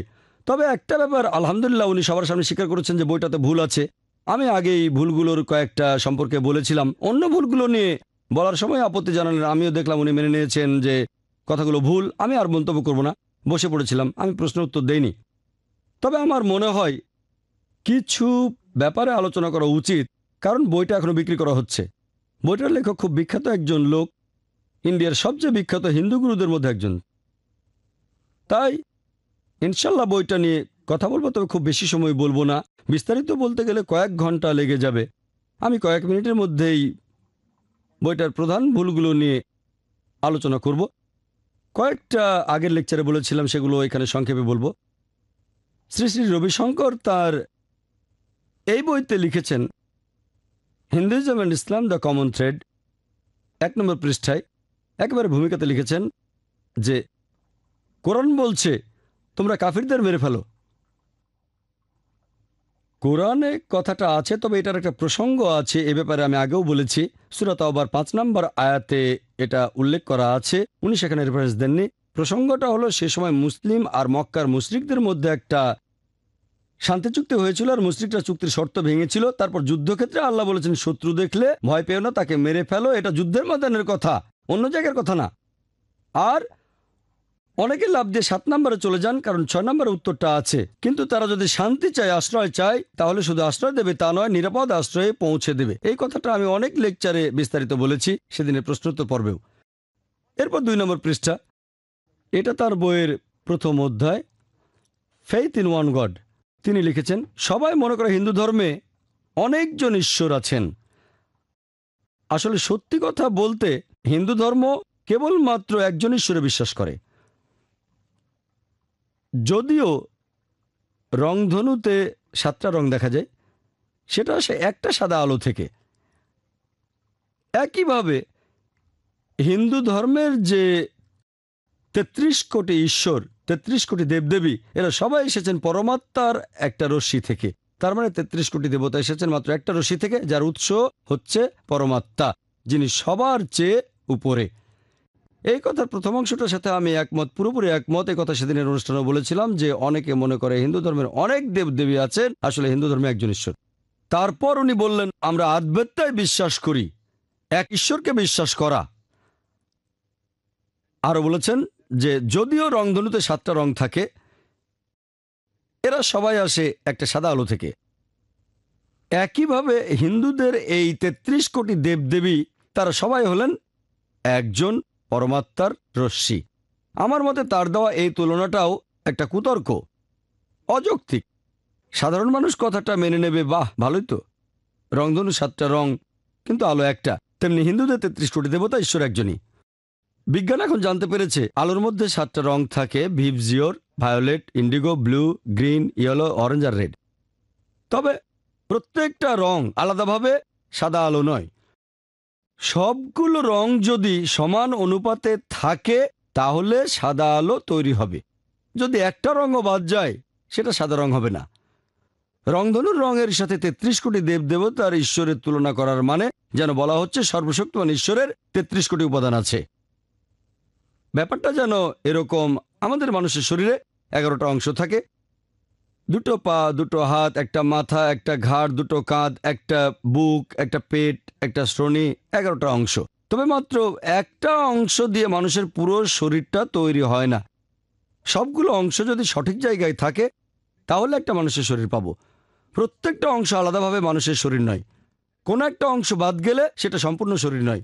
যদি বলেন 33 কোটি দেবদেবতা এসেছে এক পরমাত্মা থেকে, তাহলে ব্যাপারটা এরকম যেন ঈশ্বরের 33 কোটি উপাদান আছে। তবে প্রত্যেকটা অংশ আলাদাভাবে ঈশ্বর নয়। তাহলে সেই সব দেবদেবীর পূজা করছেন কেন? মাত্র একজন দেবদেবী বাদ গেলে সেটা সম্পূর্ণ ঈশ্বর হবে না। তাহলে এ ধরনের উদাহরণ আসলে অযৌক্তিক। তারপর উনি সেই একই প্যারাগ্রাফে লিখেছেন, একজন ঈশ্বরের অনেকগুলো নাম থাকে, 108টা নাম অথবা 1008টা নাম। এই কথাটা আমিও মানি যে সর্বশক্তিমান ঈশ্বরের অনেকগুলো নাম আছে, কারণ ঋগ্বেদেই উল্লেখ করা হয়েছে। কথাটা সেদিনও বলেছিলাম। ঋগ্বেদ 1 নম্বর গ্রন্থ 164 নম্বর অধ্যায়ের 46 নম্বর শ্লোক, एकम सत विप्र बहुधा वेदांते। সত্য একটাই, ঈশ্বর একজনই। জ্ঞানী এবং সন্ন্যাসীরা তাকে অনেক নামে ডেকে থাকে, বিভিন্ন নামে। এতে আমার আপত্তি নেই। একথা কোরআনে বলছে, সূরা ইসরার 110 নম্বর আয়াতে উল্লেখ করা হয়েছে, কুলিদুল্লাহ আবিদুর রহমান ইয়ামাতাদু ফালাল আসমাউল হুসনা। তোমরা তাকে আল্লাহ নামে ডাকো অথবা রহমান, তোমরা যে নামে আহ্বান করো সকল সুন্দর নাম তো তারই। আল্লাহ নিজেকে যে নামগুলো দিয়েছেন তার যে কোনো একটা ধরে ডাকতে পারেন, তবে সেটা হবে সুন্দর নাম। আর পবিত্র কোরআনে এবং সহিহ হাদিসে আল্লাহ সুবহানাহু ওয়া তাআলার 99টা নামের কথা উল্লেখ করা হয়েছে। হিন্দুরা বলে ঈশ্বরের 108টা নাম অথবা 1008টা নাম বেদের কথা অনুযায়ী, কোনো আপত্তি নেই। তবে সেটা হবে একটা সুন্দর নাম, যে নামটা সর্বশক্তিমান ঈশ্বর নিজে নিজেকে দিয়েছেন। ঈশ্বরকে অনেক নামে ডাকতে আপত্তি নেই, কিন্তু এভাবে বলা যাবে না।